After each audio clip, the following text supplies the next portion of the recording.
Hi, my name is Na Hyun Hwang. 안녕하십니까. 저는 황나현이고요. NHM 건축도시 소장입니다. 먼저 헤럴드 디자인 포럼 주최 측에 진심으로 감사를 드립니다. 저를 초청해 주셔서요. 이렇게 익사이팅한 행사장에서 연설을 하게 되어 기쁘게 생각합니다. 저희가 어떠한 일을 했고 또 어떤 아이디어를 가졌는지 여러분께 발표를 드리도록 하겠습니다. 어떠한 관계가 건축과 디자인 간에 있는지, 또 도시와 미래의 변혁 간에 있는지 좀 설명을 해달라. 또 건축과 디자인의 역할 설명을 해달라. 나아가서 대중들의 니즈를 충족하는 데 있어서 건축과 디자인의 역할을 설명해달라라는 요청을 받았는데요. 정말 어려운 주제입니다. 상당히 챌린징한 주제를 저에게 요청을 해주셨습니다.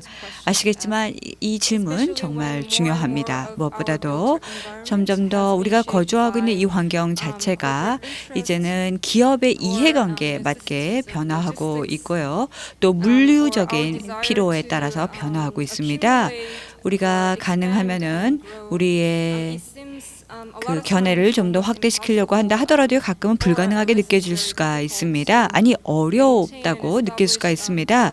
우리만의 어떤 관계를 유지하는 것 자체가 디자이너로서 건축가로서의 우리의 역할을 수행하기가 가끔 힘들 때도 있습니다.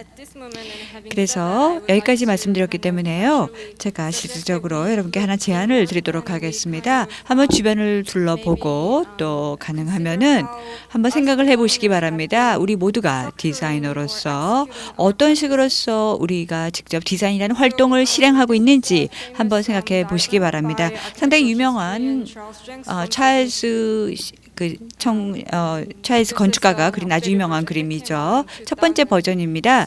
2000년도에 나왔던 거죠. 상당히 익사이팅한 다이어그램 아닙니까? 한번 보시기 바랍니다. 이번 세션에서 저희가 주제로 다루고 있는 것은요. 바로 건축과 디자인, 어떤 관계를 갖고 있는가, 도시라는 맥락에서 보고 있는데요. 제가 제안을 드리겠습니다. 무엇보다도 이렇게 익사이팅한 섬 혹은 이 반도 혹은 아키펠라고를 보기보다는 대륙을 보기보다는 좀 다른 스타일 어떤 움직임이 있는지 수백 년 동안 어떠한 일들이 있었는지를 한번 보시고요. 또 이 다이어그램을 자세히 보면서 우리가 관심을 갖지 못하는 부분도 한번 봐주시기 바랍니다. 워낙 크게 커서 그쪽에 놓칠 수가 있는데요. 한 80% 정도가 무의식 환경입니다. 그러면 이 유명한 차트를 보면서 이게 오용되거나 도용될 수가 있죠. 무엇보다도 주목을 해야 될 것은요. 우리가 디자이너로서 노력을 기울이고 있지만 가끔 너무나도 제한된 분야에만 주력을 하는 경우가 많습니다. 주변 환경에 대해서 많은 것들을 놓치고 몇몇 분야에다만 주력을 하는 경우가 있죠. 큰 그림을 놓칠 수가 있습니다. 이 바닥 쪽을 한번 봐주세요. 이 바닥 쪽 우리가 전혀 아무런 행동도 할 수 없다라고 지시를 받았다 하더라도 어쩌면 우리가 무의식적으로 아예 손 대고 싶지 않아서 건드리지도 않은 경우가 있을 겁니다. 저는요, 우리가 건축가로서 또 도시 디자이너로서 설계자로서 도시 기획자로서 이런 분야에 관심을 가져야 된다고 생각합니다. 이 아래 하단 부분 쪽에 무의식적으로 피하지 말고요. 무엇보다도 몰두해서 뭐라고 할까요? 이 구조물 자체를 예의주시해야 됩니다. 우리 디자인 세계로 끌어들여야 됩니다. 나머지 세상과 같이 융합시켜야 됩니다. 뭔가 계층적인 의미 함축을 담고 있기 때문에요. 나머지 세상과 함께 같이 융합시켜야 될 것입니다. 또 상당히 많은 편견이 산재해 있습니다. 아니 오해를 우리가 하고 있습니다. 불행하게도 이러한 편견이나 잘못된 견해가요, 우리 업무 관행에도 뿌리 깊게 자리 잡고 있어서 전통적으로 우리가 수행하는 이 디자인 건축 활동 자체에 잘못 표현될 수가 있을 것입니다. 지나치게 우리가 죄송합니다. 지금 보시는 이 고립된 별개의 인스턴스에 만들려고 집중을 하는 경우가 있겠죠. 그래서 도시의 진정한 이슈를 놓치고 현실을 망각하고 별개의 별도의 독립적인 이슈에만 너무 몰두하는 경향이 있지 않나 생각합니다. 또 너무나 습관처럼요. 우리는 사물을 하나씩 떼어서 이해를 제대로 못하는 경우도 있습니다. 새로운 것 대비 오래된 것, 이 두 가지를 융합시키지 못하는 경우가 있습니다. 그렇지만 우리 건축학과 또 도시계획자, 디자이너들은요, 새로운 것과 오래된 것들을 적절하게 서로 혼합시켜야 됩니다. 있습니다. 그래서 현재 가장 필요한 것과 과거에 존재하던 것도 서로 융합시키면서 같이 끌고 나가야 됩니다. 주어진 상황 속에서 어떻게 하면은 그냥 무시하지 말고 공간과 도시 구조 및 거주하는 것들을 다 적절하게 합해야 됩니다. 방법이 여러 가지가 있겠죠. 엄격한 이 구조물들, 또 오늘 제가 주제로 말씀드리고자 하는 것은요. 우리 한번 생각을 해보자라는 것이죠. 도시를 재생하는 것, 리프로그램하는 걸 한번 생각해 주시기 바랍니다. 리프로그래머블 시티, 이것을 한번 생각해 주시기 바랍니다. 저희 사무실에서도요. 실험적으로 해보았었습니다. 지난 몇 년 동안 작업을 통해서 설계 중심에 현존하는 공간과 도시, 구조 및 거주하는 사람들을 다시 한번 리프로그램 하려고 노력을 했었습니다. 새로운 경험과 통찰력을 얻기 위한 것이죠. 이전에 저희가 했던 그러니까 NHM을 출범시키기 이전에 했던 업무까지 연결하면서 하려고 했었습니다. 가장 단순한 방법으로서 도시 혹은 기존의 도시들이 절대로 모종의 하나의 플랫폼으로만 생각하면 안 됩니다. 플랫폼 위에 아주 멋진 단편화된 건축물을 만든다고 생각하기보다는요. 핵심적인 어떤 그 촉매제 역할을 할 수 있도록 우리의 작품을 도입을 해야 됩니다. 공간 안에 도시와 서로 교감하면서 촉매제 역할을 할 수 있는 건축물을 만들어야 됩니다. 그렇게 된다면 도시가 전체가 다 재생될 수가 있을 것입니다. 그래서 도시 전체가 리프로그래머블 가능합니다. 하나 제안을 드리자면은요. 정말 중요한 것, 꼭 고려를 해야 되는 개념, 혹은 왜 우리가 어쩔 수 없이 이 개념에 대해서 계속 매달리느냐. 그 이유는 우리 주변 환경을 보면 수많은 도시들이 실제로 뭘로 구성이 되어 있냐면 바로 우리가 생각할 때 서로 상충된다, 혹은 서로 미스매칭되는 공간이다, 혹은 서로 잘 조화를 이루지 못하는 공간이다 라고 생각하고서는요. 이 환경들을 그냥 버리는 경우가 많습니다. 하지만 우리가 이것을 탈바꿈시켜야 됩니다. 왜냐? 도시는 급속도로 변화하고 있기 때문입니다. 급속도로 극적으로 변혁을 하고 있습니다. 정치적, 경제적, 문화적으로 변화를 하고 있습니다. 따라서 이러한 세력들이요. 결국은 이 공간 자체를 바꾸고 또 과거 시대로 가서 새로운 사용자들에게 도전을 가하고 있습니다. 그러면 과거에 우리가 가졌던 이 야심이 지금 세대에 있어서는 전혀 먹혀 들어가지 못하는 경우가 있기 때문이죠. 따라서 이러한 공간을 부정적인 걸로 간주하기보다는 그냥 버리거나 우리가 무시해야 되는 내용으로 간주하기보다는 오히려 가능성을 보고 이 공간들을 새롭게 탄생시켜야 될 것입니다. 리프로그램 할 수 있는 도시의 영역으로서 봐야 합니다. 또 하나 정말 중요한 것은 현대 도시에 있어서요. 거의 모든 새로운 힘들을 생각을 해볼 때 리프로그래머블한 도시라는 그 개념을 보면 많은 도시들이 이제는 새롭게 재편되어야 됩니다. 자, 그래서 오늘날의 많은 도시들이 예를 들면 개발 주기가 끝날 때쯤에 가서 이제 또 많은 그 건축자들 또 디자이너들이 이제는 새로운 생각을 해야 되는 것이요. 이제 이러한 것을 어떻게 이해를 할 것인가가 다시 말해서 이제 앞으로 또 어떠한 방향으로 나아갈 것인가에 대해서 새로운 패러다임을 찾을 필요가 있다고 생각을 합니다. 자, 그래서 이제 앞으로 또 성장과 개발이 어떠한 의미를 갖는가에 대해서 다시 한번 생각할 필요가 있다고 보고요. 그리고 또 이제는 도시 자체에 대해서도 개념을 다시 생각할 필요가 있을 것 같습니다. 다시 말해서 이제 사람들이 개인이 아니라 집단으로서 같은 장소에서 거주를 하는 것이 어떠한 의미인가에 대해 생각해 볼 필요가 있다고 보고요. 자, 그래서 제가 이제 이러한 주제들에 대해서 오늘 말씀을 드리고자 하며 이제 발표를 진행을 하면서 몇 가지 프로젝트를 말씀드리도록 하겠습니다. 제가 이제 파트너와 함께 이제 뭐 지금 사무소나 또는 그 전 사무소에서도 함께 일을 했었던 그런 프로젝트 몇 가지 말씀드리겠는데요. 자, 이러한 프로젝트들이 어떻게 보자면 제가 말씀드렸었던 이런 리프로그래머블 시티에 대한 예로서 말씀을 드릴 수가 있을 것 같습니다.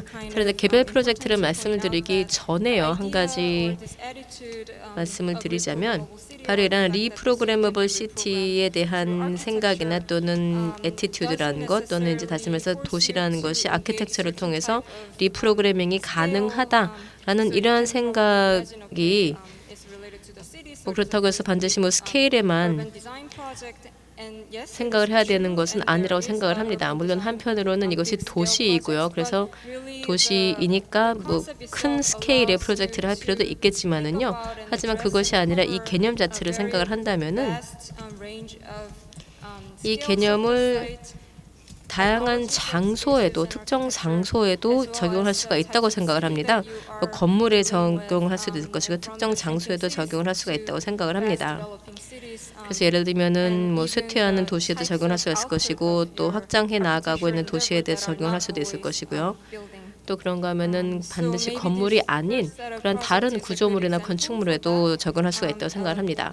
자, 그럼 이제 몇 가지 사례를 좀 말씀드리자면요. 저희가 그 백남준 아트센터에서 했었던 것인데요.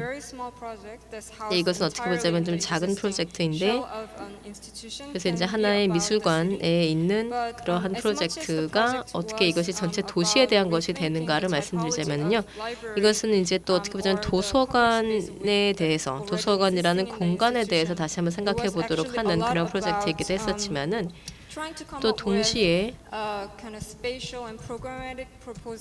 새로운 공간적인 또 그러면서도 프로그래매틱한 제안을 만들 필요가 있었던 겁니다. 그래서 이제 이러한 기관에서 좀 활용이 안 되고 있는 그런 공간을 사용하도록 하는 것이었는데요.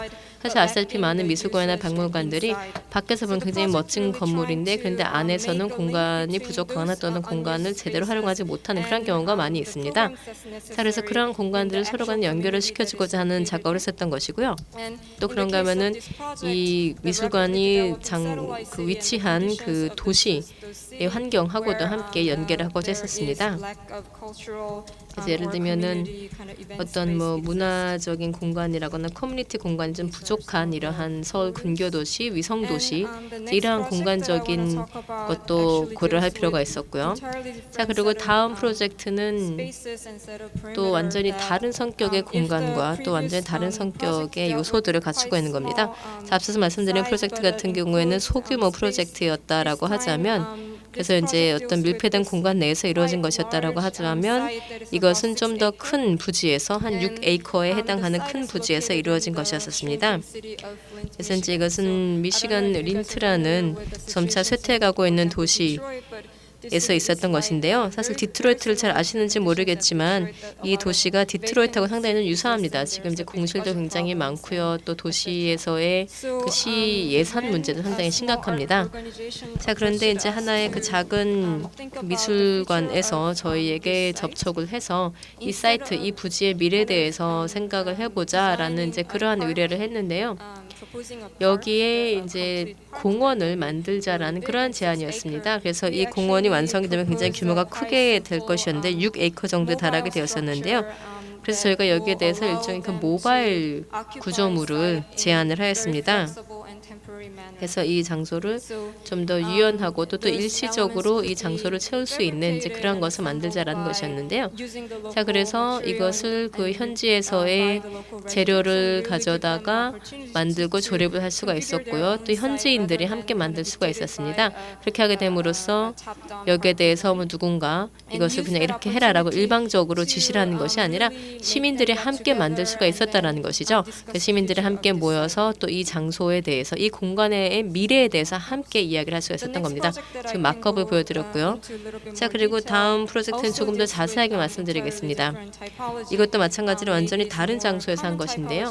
그래서 어떻게 보자면은 이제 보통 건축가들 생각하는 그런 그 일반적인 그런 환경이다라고 할 수 있겠습니다. 70년대에 만들어졌었던 고층 건물인데요. 이제 이게 그 과거의 그런 사진들인데 뭐 자세히 말씀드리지 않겠고요. 자, 이 장소가 어디냐 하면은요, 말코니 플레인이라는 곳에 있습니다. 이 위치가 로테르담 근처에 있는데요. 그런데 지금 현재 이 건물의 공실률이 70% 정도에 달합니다. 또 그런가 하면은 이 입주자들, 로테르담의 시도 여기에 있었는데 입주를 하고 있었는데 이들이 다른 건물로 옮겨가게 되면서 이제 완전히 공실이 될 운명에 처해진 건물이었습니다. 그래서 이러한 공실들인데요. 이 건물 내에서 이렇게 많은 공간들이 지금 빈 채로 남아 있었습니다. 처음에 이제 여기에 가서 보시면 이러한 공간이 있을 것이다라고는 생각을 못합니다. 굉장히 세련된 모던한 건물 외면인데 안에 가서 보면 이러한 모습이라는 건 상당히 놀라웠었고요. 또 한 가지는 더 놀라운 사실은 이게 일부에 지나지 않는다라는 겁니다. 유럽이라든가 특히나 네덜란드에서 이렇게 빈 건물들이 굉장히 많이 있는데요. 그래서 이러한 건물들을 보게 되면은 한 640만 제곱미터 정도의 공실이 남아 있다고 합니다. 네덜란드에서만 하더라도요.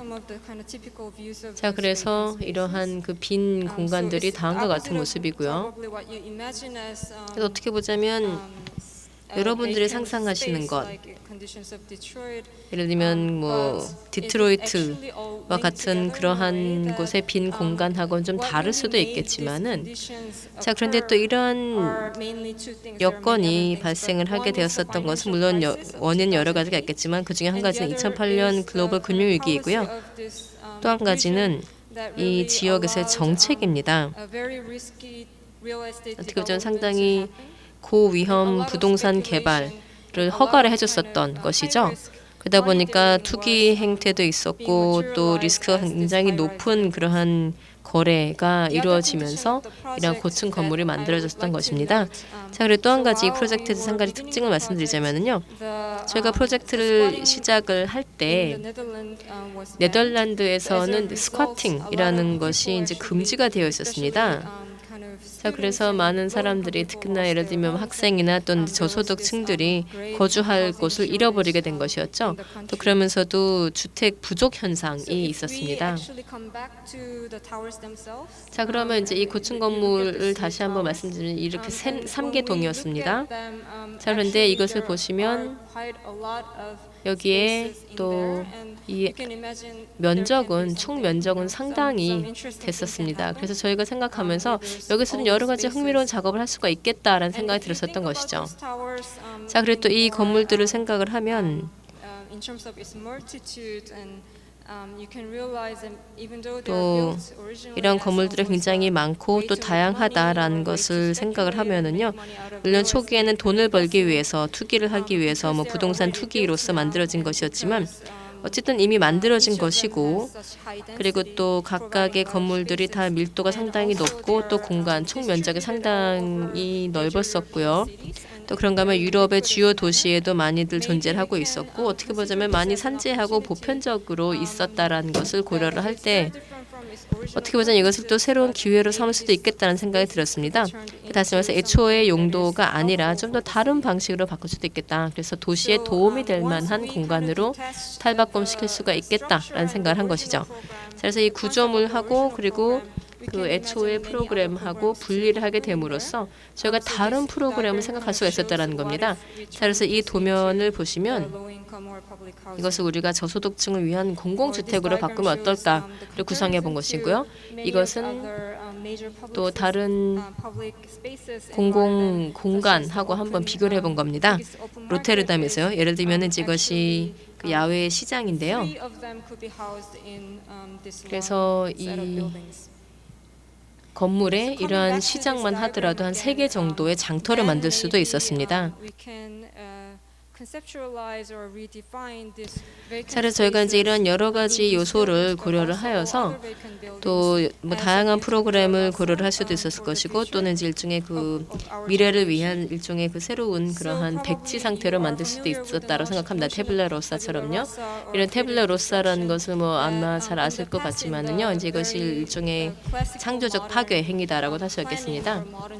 과거에는 이제 이러한 도시에 대해서 그 전혀 전형적인 그러한 모던 계획을 했었지만 그런데 이제 과거에는 이제 그냥 지속적으로 개발하였지만은 이제는 어떻게 보자면은 새로운 것을 창조하기 위해서 기존에 있었던 것을 파괴하고 지워 나아가는 것도 필요하다라는 그런 생각입니다.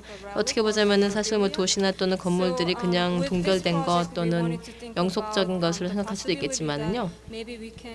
그런데 이 경우에는 저희가 다른 가능성을 생각을 해본 겁니다.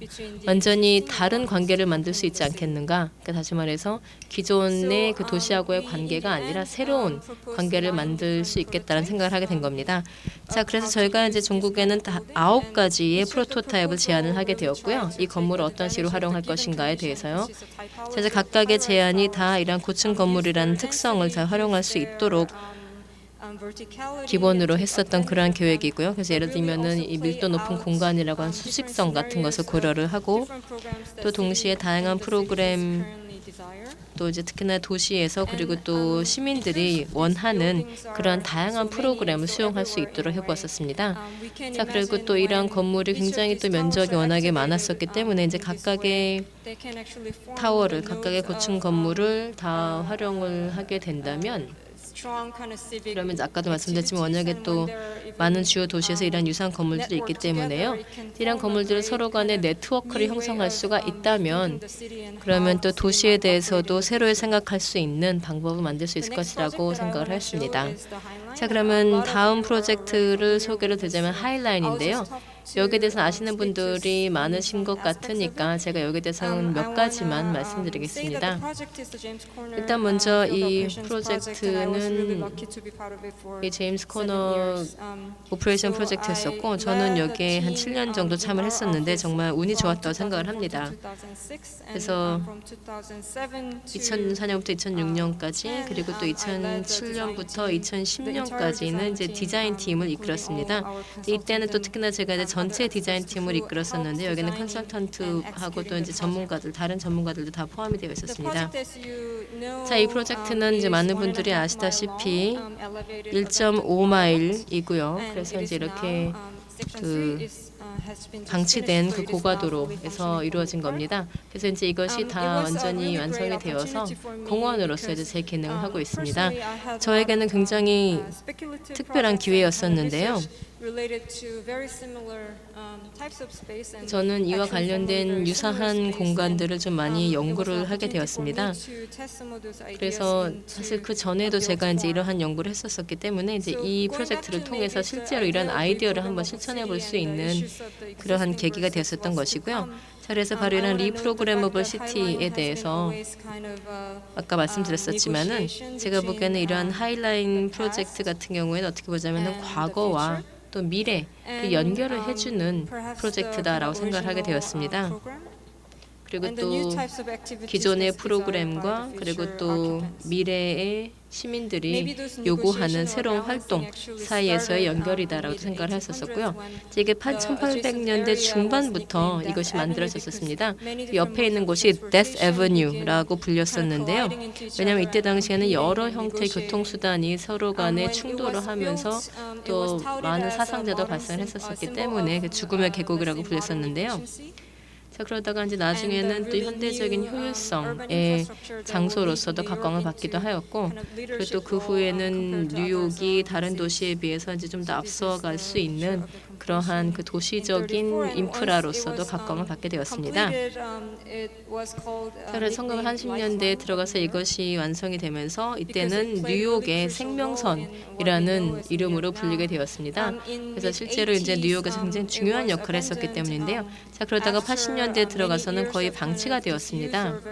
그래서 몇 년 동안 거의 사용하지 않거나 간헐적으로만 사용을 하다가 뉴욕시가 점차 이제 또 비즈니스 중심지가 되면서 예를 들면은 이제 이 지역에서는 예를 들면 뭐 제조업체라고 하는 공장들이 또 많이 떠나게 되었습니다.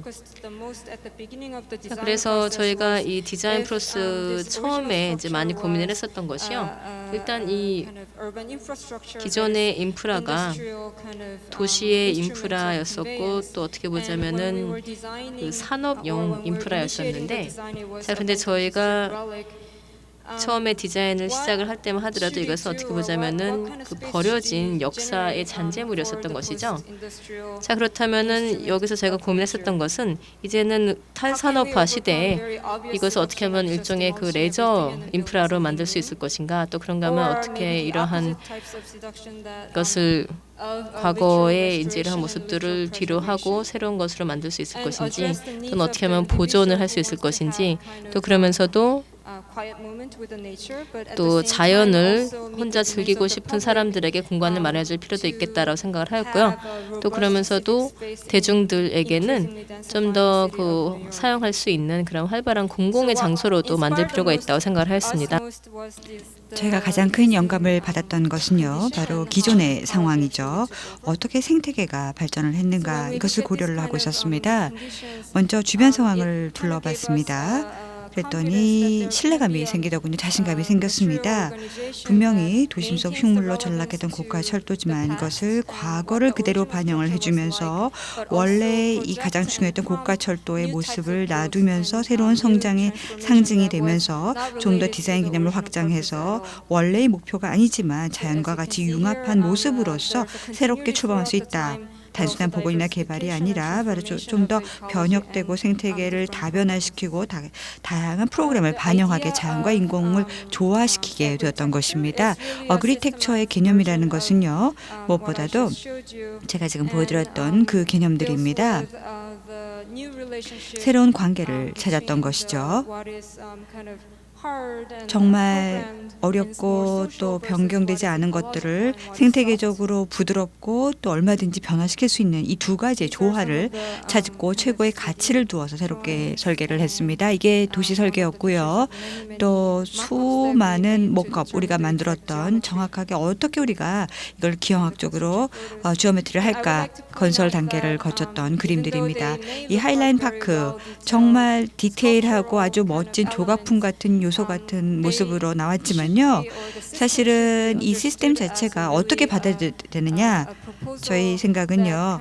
표면적으로 상반되는 가치들을 미래의 변화를 그대로 미래의 가치를 반영해주는 설득력 있는 설계를 통해서 좀 더 도시를 리프로그램할 수 있도록 만들고 좀 더 하드하거나 소프트하기보다는 이 두 가지를 잘 섞어서 좀 더 다양한 욕구들을 반영할 수 있는 설계로 만드는 것입니다. 지금 보시는 것이 몇 가지 사진들이고요.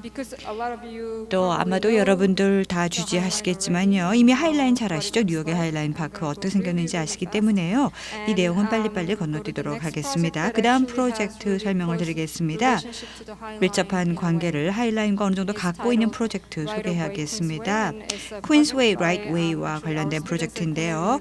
저희 코넬 대학교의 저희 학생들이 저희 NHD와 같이 했던 것입니다. 또 Trustful Public Land라는 NGO와 함께 했던 건데요. 무엇보다도 이 도시에서 여러 가지 일들을 한번 해봤었습니다. 이 프로젝트 위치는요, 퀸스에 위치해 있습니다. 여러분 아시겠지만요, 상당히 좀 외딴 곳이라고 생각하겠죠. 뉴욕의 퀸스, 상당히 좀 외진 곳이라고 생각하시겠죠. 그렇지만요, 여러분들이 한번 퀸스를 직접 비교를 해보시면은 아니라는 걸 알 수 있을 것입니다. 이 잘 알려진 하이라인 파크하고 비교를 해보면은요, 한 2.3배 정도 더 큰 지역입니다. 상당히 역동적이고요. 또 그 주거 지역으로서도 상당히 활동력이 있는 지역입니다. 퀸스 지역은요. 그래서 사람들이 퀸스 하면 잘못된 아이디어를 갖고 이 프로젝트 하이라인 파크랑 똑같은 거 아니야? 이렇게 생각하지만요. 그렇지 않습니다. 여기 주변을 걸어보면은요. 하이라인과 좀 다르죠. 지형도 다르고요. 개념도 다르고요. 좀 더 다릅니다. 가장 큰 차이는 뭐냐? 이 퀸스 프로젝트 무엇보다도 다른 부지에 위치해 있다. 그게 첫 번째이고요. 그리고 갤러리나 혹은 주변 환경이 하이라인이랑 다릅니다. 하이라인은 아주 멋진 부티크나 뭐 이런 것에 뒤쌓여 있지만요. 퀸스 같은 경우는요, 워킹 클래스, 그러니까 정말 그 약간 블루 컬러 워커들이 살고 있는 그 주거지에 뒤쌓여 있습니다. 또 집들을 보게 된다면은요, 상당히 많은 외국 이주자들이 거주하고 있는 지역이 퀸스 지역입니다. 또 이 근무지 같은 경우는 아주 작은 공장이랄까, 작은 제조 단지, 시설들, 가게들 이런 걸로 둘러싸여 있습니다. 지금 보는 것은요, 얼마나 다양성이 있는지, 다양한 인종이 존재하고 있는지, 퀸스 웨이가 바로 여기 위치해 있고요. 또 얼마나 큰 차이가 있는지, 다양한 인종이 거주하고 있는지, 그러면서 이 지역 전체에서 잘 융합돼서 서로 조율화돼서 살고 있는지를 아실 수 있을 것입니다. 지금 보신 것은 지도이고요.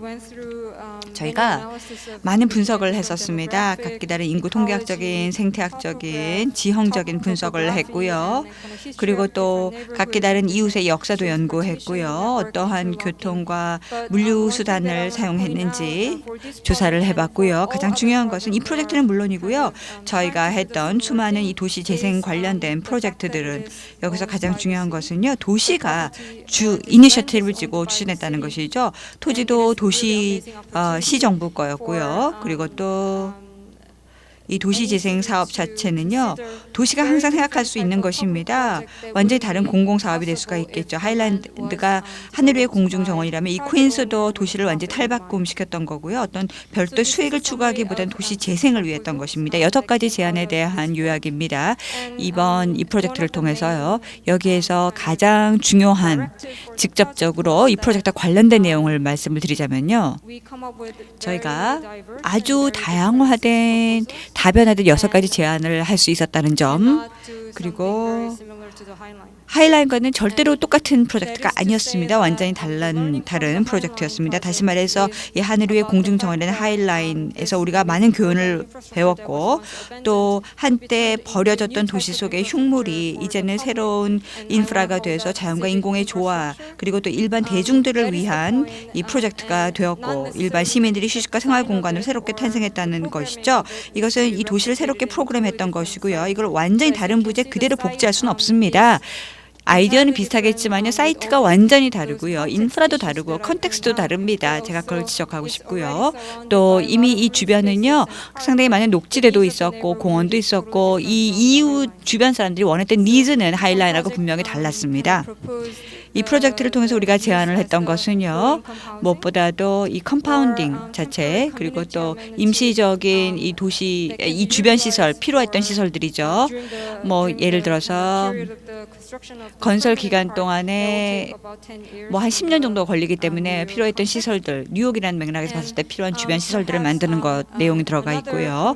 또 다른 커뮤니티 시설들, 이것은 하나의 전조 단계로서요, 이 2개의 이웃을 분리시킬 수도 있고요. 궁극적으로 이 프로젝트가 진행이 되면은요, 혹은 좀 더 좀 재밌고 흥미롭게 모바일 구조를 갖고 있는 것입니다.